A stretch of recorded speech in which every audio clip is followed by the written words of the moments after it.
Había algo en la forma en que Javier me miró aquella noche que me hizo sentir un escalofrío en la espalda. No fue una mirada de enojo, ni siquiera de sospecha. Fue peor. Era una mirada de alguien que ya sabe la verdad y solo está esperando que tú la confirmes. Estábamos en la cena de Navidad en casa de mis suegros, una de esas reuniones familiares en las que todos se esfuerzan por aparentar felicidad mientras beben demasiado vino. La mesa estaba llena de charlas animadas y risas, pero yo sentía que el aire se había vuelto pesado, como si de repente faltara oxígeno en la habitación. Entonces ocurrió. Javier se levantó de la mesa con calma, como si fuera a buscar algo a la cocina. Pero en lugar de eso, sacó su teléfono y empezó a proyectar un video en la televisión. Creo que todos deberían ver esto, dijo con una tranquilidad que me aterrorizó. El sonido de la grabación llenó la sala. Primero, unas risas. Luego, mi voz. Y después, un gemido. El silencio que cayó en la habitación fue absoluto. Mis suegros dejaron de masticar. Mi cuñada bajó la copa de vino sin siquiera darse cuenta de que la estaba derramando sobre el mantel. Mi hija, demasiado pequeña para entender lo que pasaba, miró a su padre con curiosidad. Yo sentí que el mundo se me venía encima, el silencio en la sala era insoportable. Sentía las miradas clavadas en mí, pero no me atrevía a levantar la cabeza. No necesitaba ver a nadie para saber lo que estaban pensando. El video seguía reproduciéndose en la televisión y cada segundo que pasaba era una puñalada más profunda. Mi voz, mi risa, el sonido inconfundible de dos cuerpos enredándose en algo que jamás debió haber salido de la oscuridad de una habitación cerrada. Javier seguía de pie junto al televisor, sin apartar la vista de mí, con esa expresión neutra que me hacía sentir aún más desnuda de lo que ya estaba. En cualquier otro contexto, alguien habría tomado el control remoto para apagar la pantalla, alguien habría intentado cambiar de tema o suavizar el momento, pero aquí no había lugar para la cortesía. Nadie se movía, nadie hablaba, nadie respiraba. El primer sonido que rompió el silencio fue el de mi suegra dejando su tenedor sobre el plato con un temblor en las manos. Mi cuñado tragó saliva con dificultad, como si el aire mismo se hubiera vuelto espeso. Mi hija seguía sin entender nada y preguntó con su vocecita inocente por qué mamá estaba en la tele con otro señor. No pude responderle. No pude moverme. Javier tomó el control remoto y pausó el video en el peor momento posible, congelando la imagen en la pantalla. Yo, con la cabeza echada hacia atrás, los labios entreabiertos, los dedos hundidos en la piel de un hombre que no era mi marido. La imagen quedó ahí, fija, como un cuadro grotesco que ya nadie podría olvidar. Cuando por fin abrió la boca, su voz no tenía rabia, no tenía desesperación, no tenía nada. Era fría, afilada, como si ya hubiera pasado por todas las emociones posibles y ahora solo quedara el vacío. ¿Quieres explicarlo o prefieres que lo haga yo? No había forma de explicarlo. No había justificación posible, no había palabras que pudieran reconstruir lo que se acababa de romper. No porque Javier no las aceptara, sino porque yo misma sabía que no existían. Miré alrededor buscando algo, cualquier cosa que me diera un punto de apoyo para sostenerme, pero todo lo que encontré fueron rostros que oscilaban entre la incredulidad, el asco y la pena. Mi suegra tenía la mano en el pecho, como si acabara de recibir una noticia que su corazón no podía soportar. Mi cuñada me miraba con una mezcla de lástima y desprecio, y mi cuñado simplemente apartó la vista, incapaz de enfrentar el espectáculo que se desarrollaba ante él. No tengo nada que decir, susurré, pero mi voz salió tan baja que apenas se escuchó. Más fuerte, dijo Javier, cruzándose de brazos. Que todos puedan oírlo.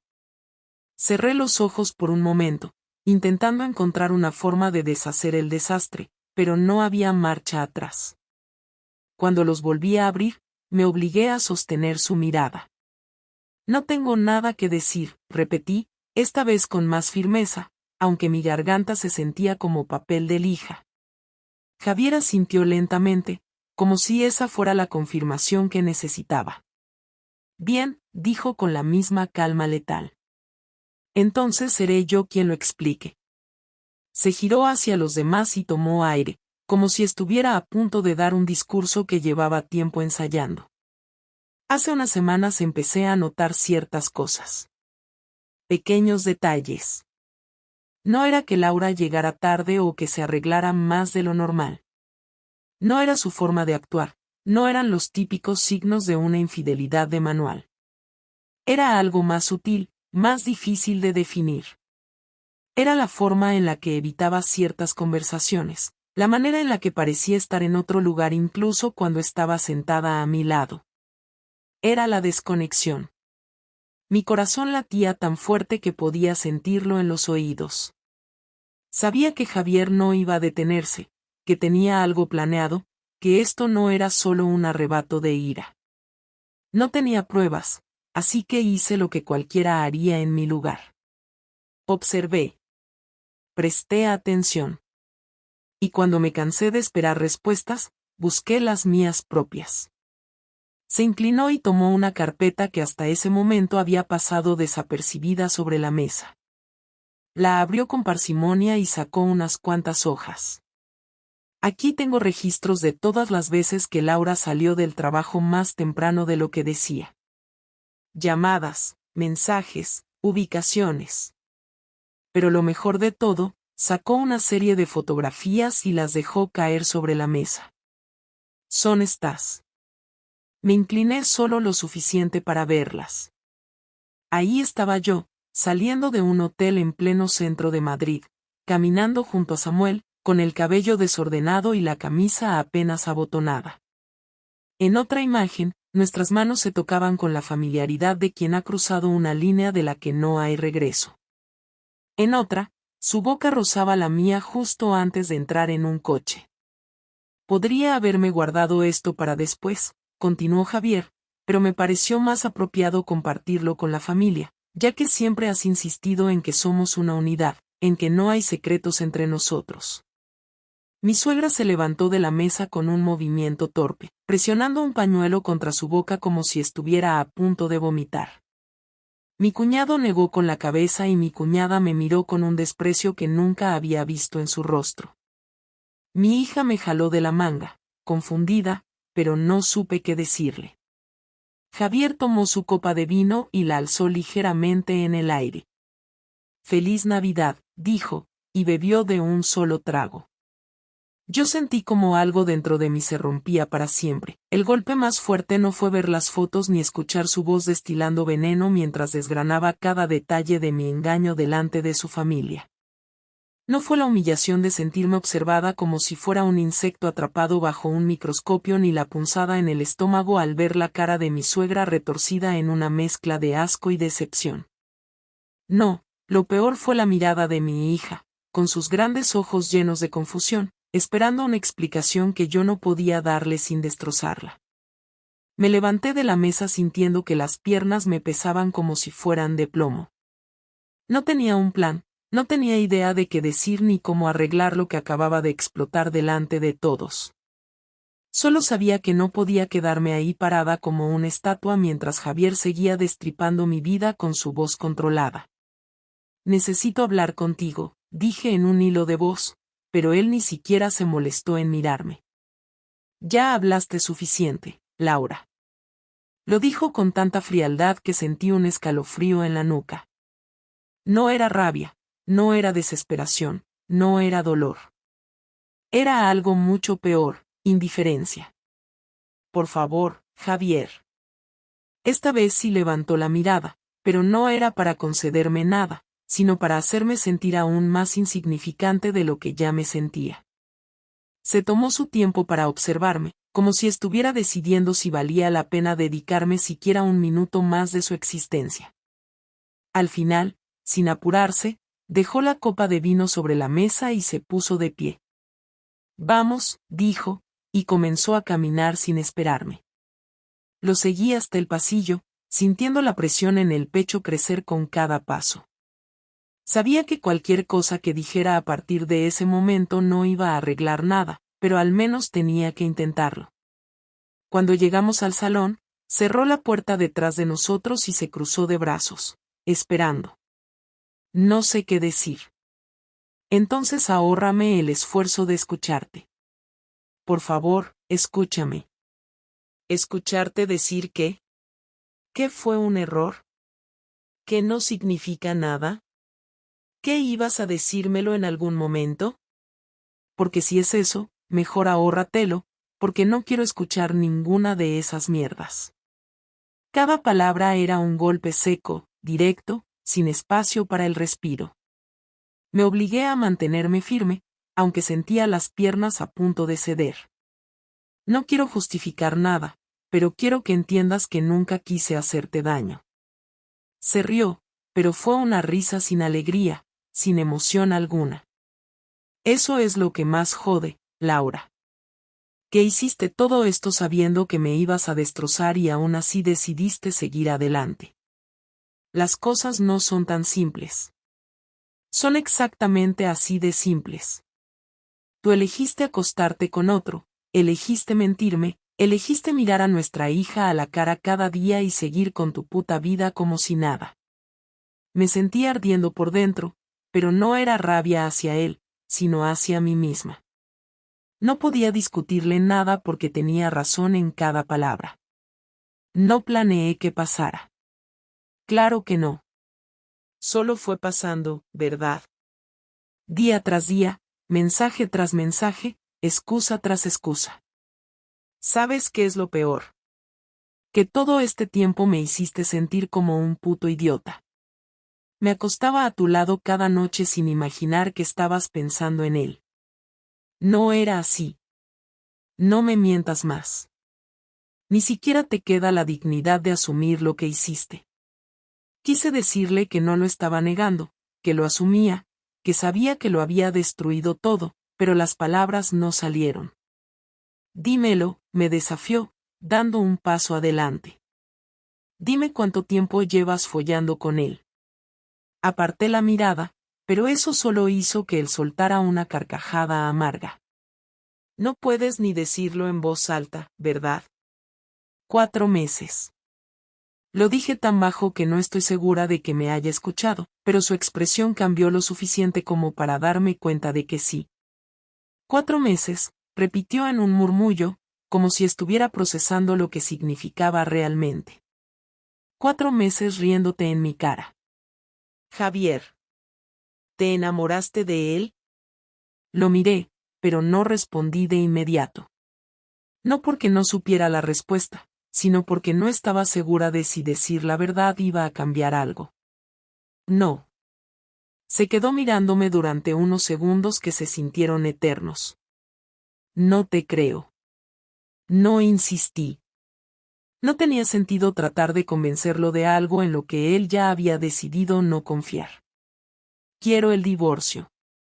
Lo dijo sin dramatismo, sin levantar la voz, sin dudar. Fue como si estuviera informando el pronóstico del tiempo. No digas eso. ¿Crees que después de esto podemos seguir como si nada? No quiero perderte. Me perdiste desde el momento en que decidiste acostarte con otro. Me llevé las manos a la cara, sintiendo como el mundo entero se me venía encima. Todo lo que construimos, todo lo que habíamos sido, se desmoronaba ante mis ojos y yo no podía hacer nada para evitarlo. Te vas a quedar aquí esta noche, dijo de repente, y lo miré confundida. Mañana te vas. Hablaré con mi abogado y con el tuyo si quieres. Pero no vas a seguir viviendo bajo este techo. Abrí la boca para protestar, pero su mirada me dejó claro que no había margen para la negociación. Javier, por favor. Se acabó, Laura. Y en ese momento, supe que realmente lo había perdido todo. No dormí esa noche. Me quedé en el sofá del salón con la cabeza entre las manos, intentando encontrar una salida, pero todo lo que veía era la cara de Javier cuando me dijo que me fuera de casa. Sabía que tenía razón, que yo había destruido todo, pero una parte de mí todavía quería aferrarse a la posibilidad de arreglarlo. Tal vez con el tiempo, Tal vez si le daba espacio, tal vez si demostraba que aún lo amaba. Pero entonces llegó la mañana y todo se fue a la mierda de una forma que ni siquiera había imaginado. Cuando desperté, la casa estaba en silencio. Subí las escaleras con el corazón en un puño y encontré la puerta de nuestra habitación entreabierta. Javier ya no estaba en la cama. Caminé hasta el vestidor, esperando verlo ahí, esperando que todo lo de anoche hubiera sido un mal sueño, pero lo único que encontré fue su lado del armario completamente vacío. No se llevó todo, pero sí suficiente para que supiera que no planeaba volver pronto. Bajé corriendo al salón y fue entonces cuando vi la caja sobre la mesa. Era una caja de cartón, cerrada con cinta adhesiva, con mi nombre escrito con un rotulador negro en la parte superior. Sentí un nudo en el estómago antes siquiera de abrirla, porque ya intuía que lo que había dentro no era nada bueno. Arranqué la cinta con manos temblorosas y levanté la tapa. Lo primero que vi fueron mis propias fotos. Decenas de ellas, impresas en papel fotográfico, algunas en sobres, otras sueltas. Fotos de mí y Samuel entrando y saliendo del hotel, de nosotros caminando demasiado cerca, de él tocándome la espalda mientras esperábamos un taxi, de mi mano sobre su pierna en un restaurante. Algunas eran borrosas, tomadas desde lejos, pero la intención era clara. Debajo de las fotos había copias de conversaciones impresas. Alguien había tomado capturas de mis chats y los había organizado en folios perfectamente alineados. Reconocí mis palabras de inmediato. Mensajes donde le decía a Samuel cuánto lo extrañaba, donde me quejaba de Javier, donde hablábamos de los momentos que habíamos pasado juntos. Era todo lo que él necesitaba para hundirme por completo. Pero lo peor no eran las fotos ni los mensajes. Lo peor era el sobre blanco que había al fondo de la caja, con el sello de una firma de abogados en la esquina. Lo abrí con manos temblorosas y saqué los papeles. Era una demanda de divorcio. No tuve tiempo de reaccionar porque en ese momento el timbre de la casa sonó. Me quedé paralizada, como si mi cuerpo se negara a moverse, pero el timbre sonó de nuevo y finalmente me obligué a caminar hasta la puerta. Cuando abrí, me encontré con dos policías de pie en el umbral. Uno de ellos sostenía un documento en la mano. ¿Laura Martín? Asentí sin decir nada. Tenemos una orden de alejamiento en su contra. Su esposo, Javier, ha solicitado una medida cautelar para que abandone la vivienda de inmediato. Sentí que el suelo se abría bajo mis pies. Esto tiene que ser un error. Es una orden legal. Necesitamos que recoja sus pertenencias esenciales y nos acompañe fuera de la casa. Los miré con la boca entreabierta, incapaz de procesarlo. Pero esta es mi casa. Según los documentos, la vivienda está a nombre de su esposo y ha solicitado la exclusión del domicilio alegando perjuicio emocional. No podía creer lo que estaba escuchando. Javier no solo había decidido divorciarse de mí, sino que había encontrado la forma de echarme de la casa de inmediato. ¿Puedo hablar con él? El policía negó con la cabeza. No tiene permitido ningún contacto directo con él. Si necesita comunicarse, deberá hacerlo a través de su abogado. Subí las escaleras sintiéndome completamente vacía, recogí la primera maleta que encontré y metí dentro lo esencial. Ropa, documentos, mi ordenador, algo de dinero. No podía pensar con claridad, no podía procesar lo que estaba pasando. Bajé las escaleras en automático, con la maleta en una mano y el corazón destrozado. Cuando salí a la calle, vi el coche de Javier estacionado a unos metros. Estaba dentro, con las ventanillas cerradas, mirándome. Por un momento pensé en correr hacia él, en suplicarle que no hiciera esto, pero la mirada que me devolvió me dejó claro que no había nada que pudiera decir para cambiar su decisión. Los policías me escoltaron hasta la acera y me dejaron ahí, de pie, con mi maleta, sin saber a dónde ir. Miré el teléfono, pero no tenía a quién llamar. Samuel no era una opción. No después de esto. Mi familia vivía en otra ciudad y no quería explicarles nada todavía. Me quedé ahí, en mitad de la calle, viendo cómo Javier arrancaba el coche y se alejaba sin mirar atrás. Había perdido todo. Pasé la primera noche en un hotel barato, sentada en la cama con la maleta abierta y sin saber qué hacer. Había leído los papeles del divorcio al menos 5 veces, pero las palabras seguían sin parecer reales. Javier no solo había tomado la decisión, sino que lo había hecho con una precisión quirúrgica. Sabía exactamente cómo cortarme de su vida sin dejarme margen de maniobra. Me había dejado sin casa, sin acceso a nuestras cuentas conjuntas y con la prohibición de acercarme a él. Sabía que podía pelearlo legalmente, pero ¿para qué? No tenía derecho a exigir nada después de lo que había hecho. Me quedé mirando el teléfono, dudando si llamarlo. Sabía que no debía, que lo único que lograría sería empeorar las cosas, pero necesitaba escucharlo. No podía aceptar que todo terminara así, con papeles fríos y un procedimiento judicial. Antes de darme cuenta, ya había marcado su número. El tono de espera se hizo eterno, pero al final contestó. No deberías estar llamándome. Su voz era tan distante que dolía más que si me hubiera gritado. Solo quiero hablar, Javier. Ya no hay nada que hablar. Por favor. Hubo un silencio. Por un momento pensé que colgaría, pero entonces lo escuché suspirar. Dime. ¿De verdad quieres que esto termine así? No, Laura. Lo quería evitar, pero tú decidiste por los dos cuando te acostaste con otro durante meses. Sé que no tengo derecho a pedirte nada, pero quiero que entiendas que nunca quise lastimarte. Esa excusa ya la usaste antes. No significa nada. No fue por falta de amor. No me importa por qué fue. Lo único que importa es que lo hiciste. Quise decirle que aún lo amaba, que me arrepentía, que daría cualquier cosa por volver atrás, pero cada palabra sonaba hueca incluso en mi cabeza. No había nada que pudiera borrar lo que había hecho. Voy a pelear por la custodia compartida, dije finalmente. Haz lo que tengas que hacer. Pero Sofía va a vivir conmigo. Es nuestra hija, Javier. Sí.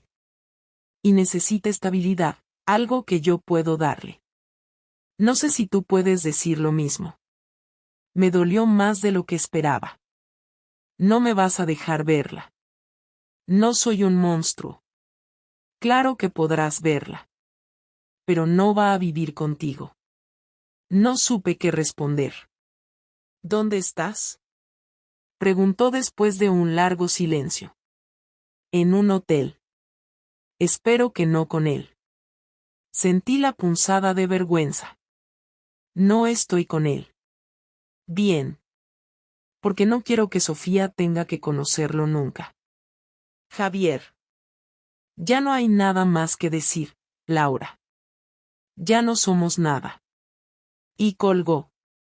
Me quedé con el teléfono en la mano, sintiendo que me arrancaban el último pedazo de esperanza. Las siguientes semanas fueron un desastre. Me encontré atrapada en una rutina de abogados, documentos y llamadas llenas de reproches. No tenía dónde quedarme, así que alquilé un pequeño piso amueblado en las afueras, lejos de todo lo que alguna vez llamé hogar. No era un mal sitio, pero cada vez que abría los ojos por la mañana y veía esas paredes extrañas, sentía que la vida que había construido se había reducido a nada. Intenté hablar con Sofía varias veces, pero Javier se aseguró de que nuestro contacto fuera limitado. No la veía en persona, solo me permitía hablar con ella por videollamada y cada vez que colgábamos, la sensación de vacío era insoportable. Mi hija me preguntaba cuándo volvería a casa y yo no sabía qué responderle. El proceso de divorcio avanzó sin obstáculos. Javier no quiso negociar nada, simplemente estableció los términos y mi abogado me aconsejó que los aceptara si no quería que la batalla legal se alargara indefinidamente. Lo que más me dolió fue la cuestión de Sofía. No me quitó la patria potestad, Pero dejó claro que la niña viviría con él y que yo solo tendría derecho a visitas reguladas. Sabía que podía pelearlo, que tenía derecho a exigir más, pero cada vez que pensaba en arrastrar a Sofía a un juicio largo y doloroso, me paralizaba la culpa. El día que firmamos los papeles del divorcio, nos encontramos en la oficina del abogado sin apenas mirarnos.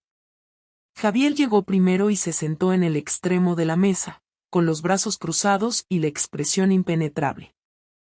Yo me senté frente a él, sintiéndome como una extraña en su presencia. El abogado nos explicó los últimos detalles, aunque apenas escuché una palabra. Javier tomó el bolígrafo y firmó sin dudarlo. Cuando llegó mi turno, dudé por un momento. No porque creyera que aún había algo que salvar, sino porque al estampar mi firma en ese documento estaba aceptando que todo realmente había terminado. Cuando salimos de la oficina, me quedé de pie en la acera, observándolo mientras caminaba hacia su coche sin mirar atrás. En otro momento, en otra vida, habría corrido tras él, le habría suplicado que lo intentáramos una última vez, que pensara en Sofía, en lo que habíamos construido. Pero ya no quedaba nada de eso. Me di cuenta de que, en cierto modo, lo había matado todo mucho antes de que él me expulsara de su vida. Las primeras visitas con Sofía fueron incómodas. No porque ella me rechazara, sino porque sentía que algo entre nosotras se había roto. Me abrazaba cuando me veía, pero ya no con la misma alegría de antes. Era como si hubiera algo que la frenara, una barrera invisible que yo misma había colocado entre nosotras. La llevé al parque, a comer helado, intenté hacer que todo pareciera normal, pero en su mirada siempre había una pregunta que no se atrevía a hacer. ¿Por qué ya no vives con papá? Me lo dijo una tarde, sentadas en un banco del parque, con los restos de su helado chorreando por su mano. No supe qué responderle. A veces los adultos cometen errores, dije finalmente. Papá dice que mentiste. No podía culpar a Javier por lo que le había dicho, porque era verdad. Pero escuchar a mi hija repetir esas palabras me dolió de una forma que no esperaba. Lo siento, Sophie. Ella no respondió, solo bajó la mirada y siguió comiendo su helado. Con el tiempo, las visitas se hicieron menos tensas, pero nunca volví a sentirme completamente dentro de su mundo. Era como si me hubiera convertido en una figura secundaria en su vida, alguien a quien quería, pero con quien ya no compartía su día a día. Cuando Javier se presentó con su nueva pareja 6 meses después, supe que la brecha entre nosotras se haría aún más grande. Me costó mucho aceptar que había perdido no solo a mi esposo, sino también una parte de mi relación con mi hija. Pero entendí que no tenía derecho a quejarme, que todo lo que había ocurrido era consecuencia de mis propias decisiones. La última vez que vi a Javier fue en el festival de Navidad de la escuela de Sofía. Él llegó con su nueva pareja, una mujer que parecía encajar perfectamente en la vida que yo había abandonado. Cuando terminó la presentación, nuestras miradas se cruzaron por un breve instante. No hubo odio en sus ojos, ni rencor, solo la indiferencia de alguien que ya ha cerrado un capítulo de su vida. Y supe que, por mucho que doliera, yo también tenía que seguir adelante.